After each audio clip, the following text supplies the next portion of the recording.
Reels वाली बहू। प्रज्ञा को रील्स बनाने का बड़ा ही क्रेज है और वो दिन भर रील्स बनाती रहती है।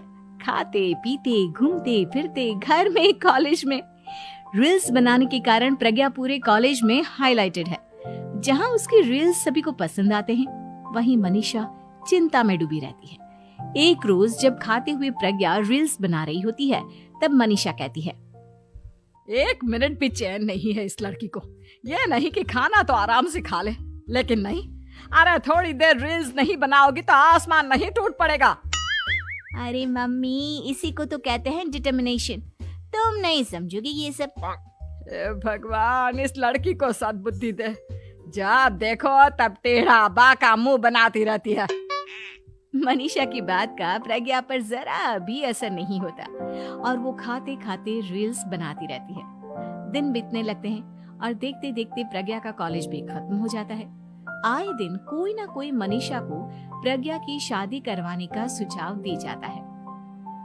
सब ठीक ही कहते हैं, प्रज्ञा की शादी कर देनी चाहिए। अपने घर के काम काज में व्यस्त हो जाएगी तो खुद ही ये रील्स और नाच गाना बंद हो जाएगा।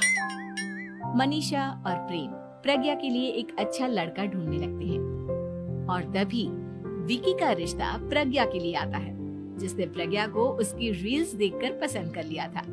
अगले दिन विकी अपने माता पिता के साथ प्रज्ञा के घर पहुंच जाता है और प्रज्ञा साड़ी पहने हाथों में चाय की ट्रे लिए उनके सामने आती है। जब विकी को पसंद है तो हमें भी बहू पसंद है। बहन जी, आप बारात की तैयारी कीजिए। एक बार लड़का लड़की अकेले में बात कर ले तो अच्छा रहेगा। हाँ हाँ, क्यों नहीं। मनीषा विकी को प्रज्ञा के कमरे में भेजती है, जहां प्रज्ञा पहले से ही रील्स बना रही होती है।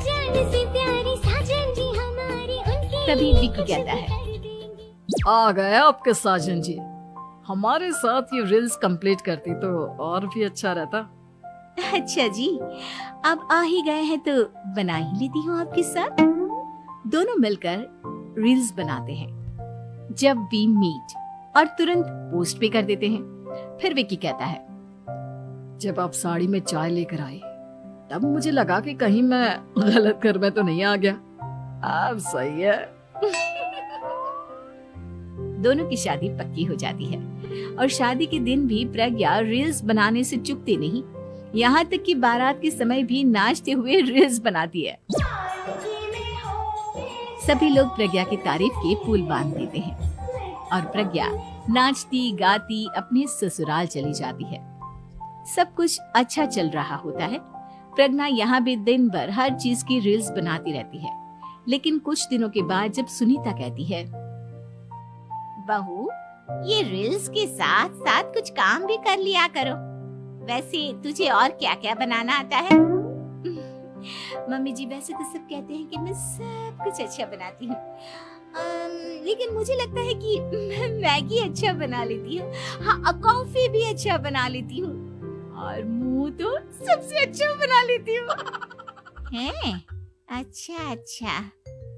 सुनीता अपना माथा पकड़ लेती है और कहती है, बहू, कुछ खाना बनाना भी सीख लेती। मम्मी जी, मैं लंबी प्लानिंग कर रही हूँ। जल्दी ही मैं इतनी फेमस हो जाऊंगी कि मुझे पैसे मिलने लगेंगे। हम दोनों सास बहू राज करेंगे, राज। नौकर काम करेंगी और लोगों की तो लाइन लगेगी हमसे मिलने के लिए। तेरा दिमाग खराब हो गया है क्या बहू? हंसी मजाक तक ठीक है, लेकिन इस तरह घर नहीं चलते। जितना जल्दी हो इस घर के तौर तरीकों को सीख लो। प्रज्ञा मुंह घुमाकर चली जाती है और तुरंत उसी वक्त एक रील बनाती है। ये देख सुनीता का गुस्सा 7वें आसमान पर चला जाता है और विकी के घर आती ही सुनीता उसे सब कुछ बताती है। विकी भी अब प्रज्ञा की इन हरकतों से परेशान हो जाता है। तुम टेंशन मत लो मम्मा, मैं देख लूंगा। विकी कमरे में जाता है तो देखता है कि प्रज्ञा रील्स बना रही है।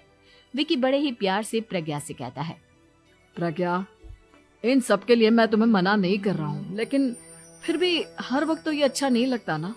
समझने की कोशिश करो, मुझे भी तुम्हारा थोड़ा वक्त चाहिए। मैं जब ऑफिस से आता हूँ तो मुझे समय देने की जगह इसी में लगे रहते हो। तुम ज्यादा ही सोच रहे हो। तुम भी मेरे साथ रील्स